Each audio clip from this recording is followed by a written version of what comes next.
18 தர்பார் வந்துட்டாயா வந்துட்டாயா. வணக்கம் மக்களே, வழக்கம் போல இன்னைக்கு 18 தர்பார்ல உங்களை குஷிப்படுத்துறதுக்காக தான், வேற ஒண்ணும் இல்ல, உங்களை குஷிப்படுத்துறதுக்காகவே ஏகப்பட்ட சமாச்சாரத்தை கொண்டு வந்திருக்கோம். தர்பாரை தொடங்கலாமா? திமுக மதுவாதம் தானே. மதவாதத்துக்கு இணையான கொடுமை மதுவாதமும். அவன் சத்தம் போட்டு அடிச்சு கொள்வான், இவன் சத்தம் இல்லாம குடிக்க வச்சு கொள்வான், ரெண்டு பேரும் கொள்வான். மிரட்டும் தோணியில அடி பண்ணி வச்சிருக்காங்க. அன்பில் மகேஷ் செஞ்சது என்ன? நுனி நாற்காலியில் உட்கார்ந்து கொண்டு என்னை மன்னித்து விடுங்கள் அவர் கேட்பாரா? அவரை கேட்க வைக்க முடியுமா இவங்க? அப்ப நிதின் கட்காரிக்கு ஒரு நியாயம், அன்னபூர்ணா ஹோட்டல் உரிமையாளர் திரு சீனிவாசனுக்கு ஒரு நியாயமா?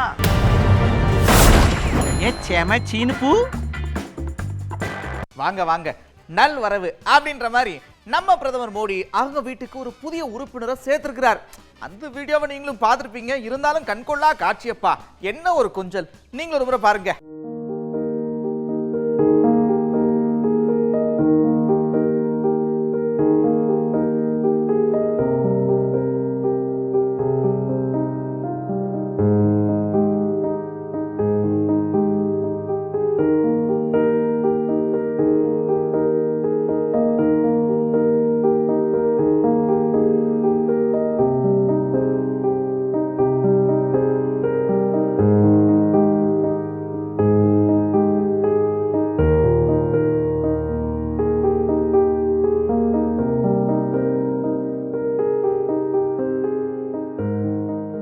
எப்ப வர போற நீ எப்ப வர போற அப்படின்ற மாதிரி விண்வெளிக்கு போனவங்க எப்ப வருவாங்க அப்படின்றதான் ஒரே கேள்வியா இருக்குது. அடுத்த வருஷம் பிப்ரவரி மாசம் தான் வருவாங்க அப்படின்னு சில தகவல்களும் இருக்கக்கூடிய ஒரு சூழல்ல அவங்க அங்கிருந்து ஸ்ட்ரைட்டா செய்தியாளர்களை சந்திச்சுக்கிறாங்க. அந்த காட்சிகளை பார்க்கலாமா?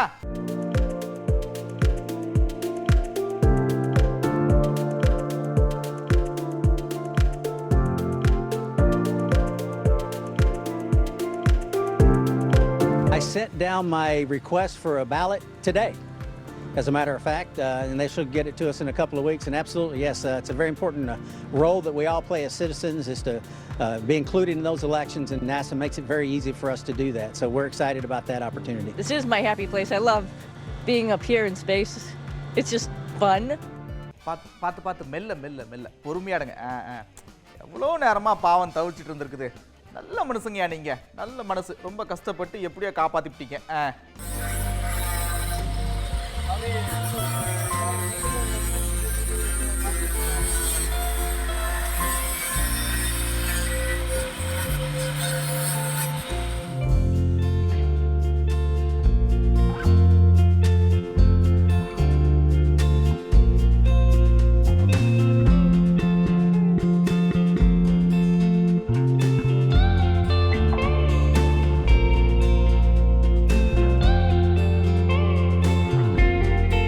ஆனா உன்னா போலீஸ்காரங்களே இப்படித்தான்ப்பா அப்படின்னு பேச வேண்டியது. அப்படிலாம் இல்லைங்க, அவங்களையும் நிறைய பேர் நல்லவங்களாம் இருக்கிறாங்க. இங்க பாருங்க, சென்னை எண்ணூர்ல இப்படித்தான் ஒருத்தர் போதை ஒழிப்பு விழிப்புணர்வு ஏற்படுத்த போயிட்டு அங்க ரெண்டு பேரோட கல்வி செலவெல்லாம் ஏத்திருக்கிறார். அந்த பேசுற காட்சி இருக்கு பாருங்க, அதுல இருக்கிற அன்பு, ஆஹா பாருங்க.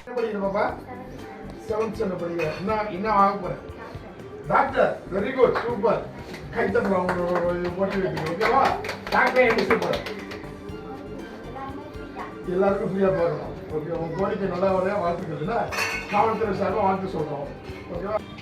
பாத்தியா, அங்க ஒரு சார் 2 பேருக்கும் இருக்காங்க.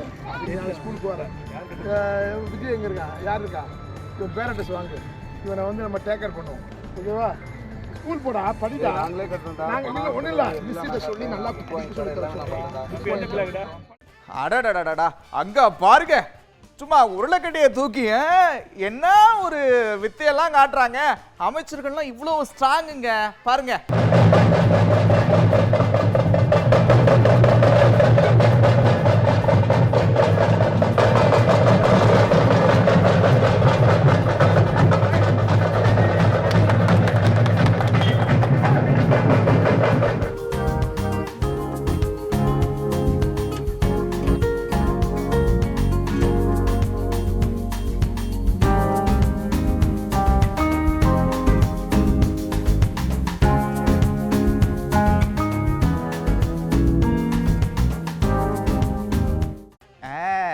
எங்க ஓடுற, வா வா வா வா வா வா குண்டுகளை வா அப்படின்னு வழக்கமா தப்பிச்சுட்டு போறவங்கள போலீஸ்காரங்க தான் பிடிப்பாங்க. ஆனா அமெரிக்கால பாருங்க, நீதிபதிகளே பிடிச்சிட்டு வந்து கூண்டுக்குள்ள ஏத்திருக்கிறாங்க.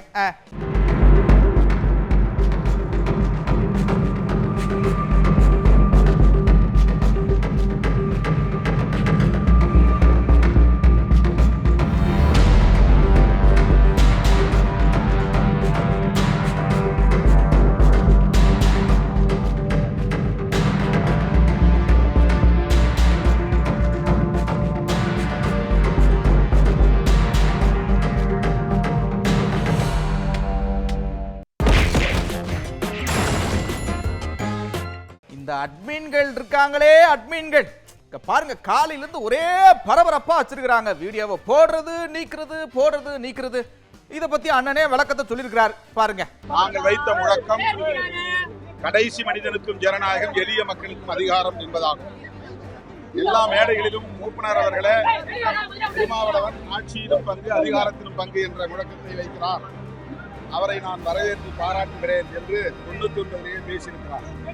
அதை நினைவுபடுத்தி நேற்று நான் செங்கல்பட்டிலே பேசினேன். அந்த பேச்சை எடுத்து தோழர்கள், என்னுடைய அட்மின் குழுவை சார்ந்தவர்கள், இந்த நிர்வாக குழுவை சார்ந்தவர்கள் அதை பதிவிட்டிருக்கிறார்கள் என்று கருதுகிறேன். ஏன் அதை திரும்ப எடுத்தார்கள் என்று தெரியவில்லை. இன்னும் அவர்களை நான் தொடர்பு கொண்டு பேசுகிறேன். அண்ணன் இப்படிலாம் விளக்கத்தை கொடுக்க இப்ப மறுபடியும் அந்த வீடியோவை அப்லோட் பண்ணிருக்கிறாங்க.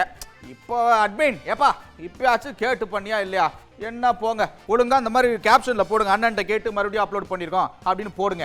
பாராட்டுறேன் அண்ணனை, நான் ரொம்ப பாராட்டுறேன். அந்த தைரியத்தை நான் பாராட்டுறேன்.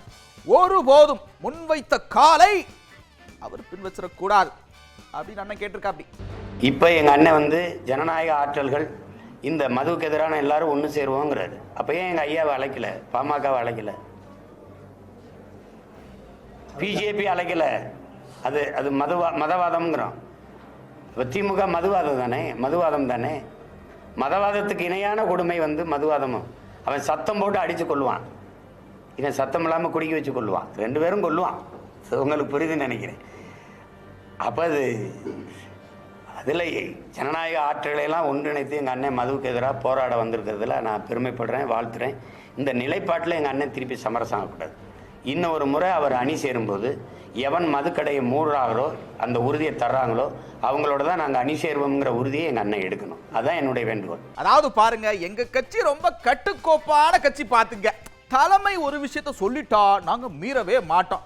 அதாவது அங்கிருந்து அண்ணன் வந்து சொல்லிவிட்டா அப்படி இல்லை, இந்த மாதிரி வருத்தம் தெரிவிக்கிறேன் அப்படின்லாம் சொல்லிட்டாரு.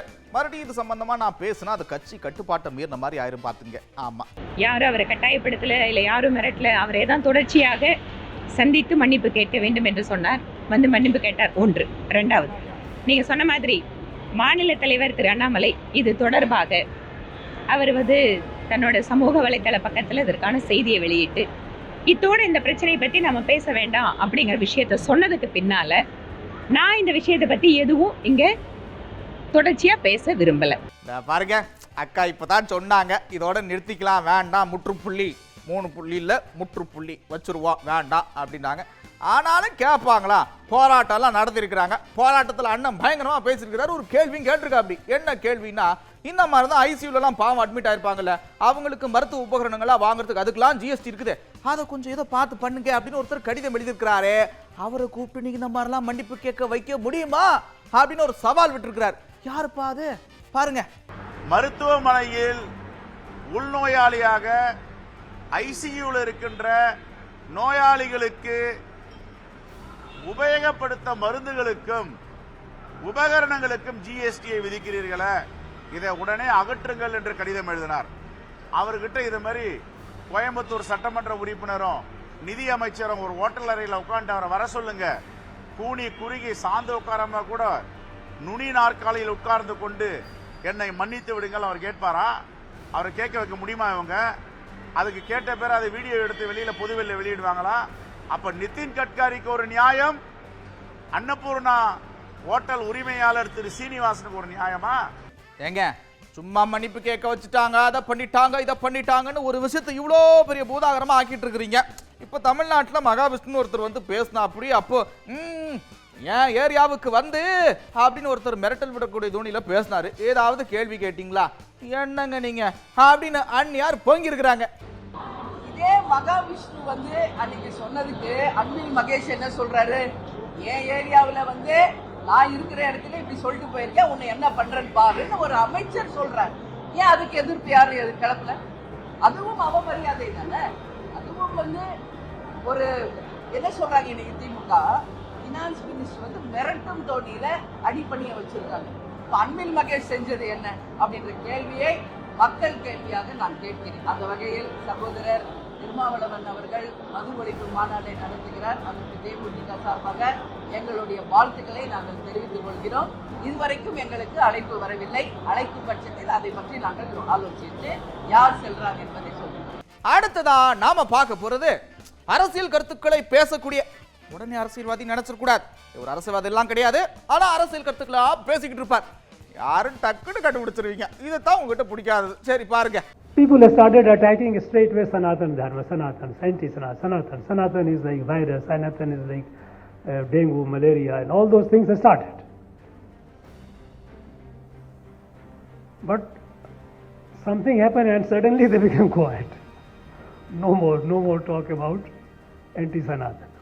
You know, if you travel over the country, not necessarily by flight, but you travel and spend time with the people, there is not an inch of this country where Sri Rama is not present. மன்னிப்பு, admin, கடிதம், இந்த மாதிரி ஏகப்பட்ட விஷயம் பரபரப்பா போயிட்டு இருக்கக்கூடிய சூழல்ல மக்கள் கிட்ட அதே பரபரப்போட ஒரு கேள்வியை முன் வச்சோம்.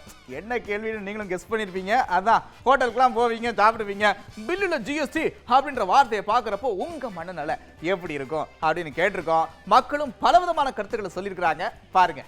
தோசைக்கு, இட்லிக்கு இதுக்கு தனித்தனியாக ஜிஎஸ்டி போடுறாங்க. அது எவ்வளவு என்னன்னு தெரிய மாட்டேங்குது. நல்ல ஹோட்டலில் பார்த்து சாப்பிட்றோன்னு வைங்க, அதுக்கு வந்து ஜிஎஸ்டி வந்து கிட்டத்தட்ட ஒரு 100 ரூபாய்க்கு மேலே வருது.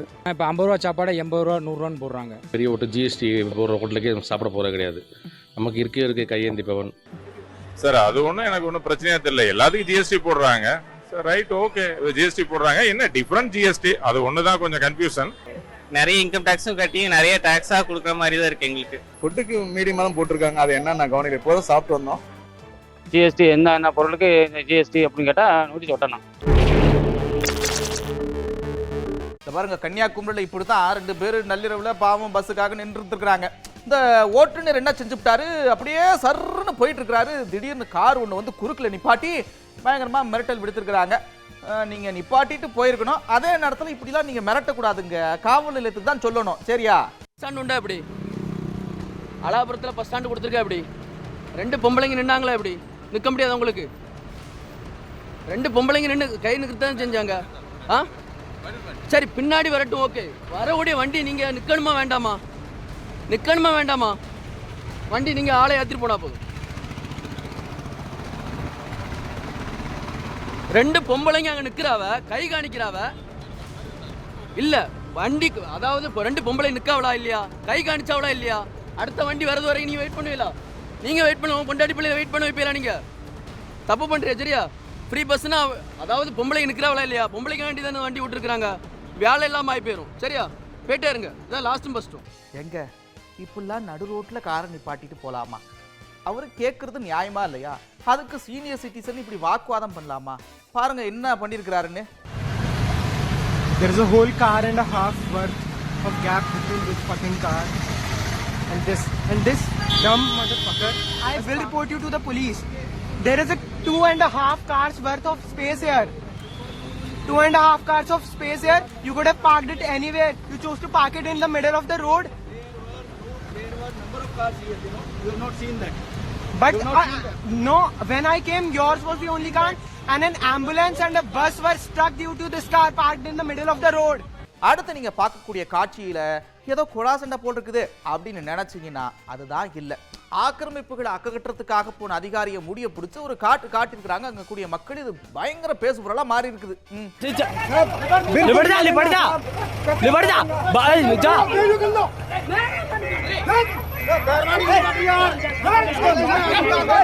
ये क्या हो रहा है? ये देखो, ये एसडीएम है, एसडीएम जो यहाँ आके देखो मशीन बैठ जाओ बैठो बैठो இது ஏதோ படத்துல வர்ற காட்சி இல்லைங்க, உண்மையிலேயே ஒரு ட்ரக் வந்து நடுவழியில நின்று போயிடுச்சு பாத்துங்க.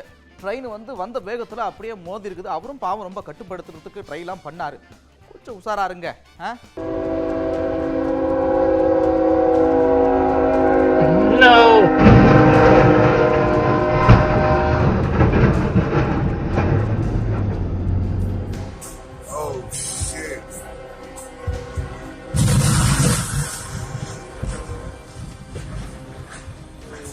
Shit.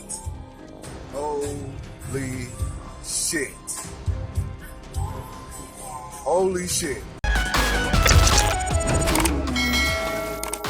அதாவது பாருங்க காவல்துறையினரே, இந்த பட்டாக்கத்திலாம் வச்சு கேக் வெட்டினா நீங்க புடிச்சு போயிருவீங்க. அதை நாங்க நிறைய இடத்துல பார்த்துருக்கிறோம். இப்போ ஒரு பேனரை போட்டிருக்கிறாங்க, அது உங்க கவனத்துக்கு, நீங்களே பார்த்து தெரிஞ்சுங்க.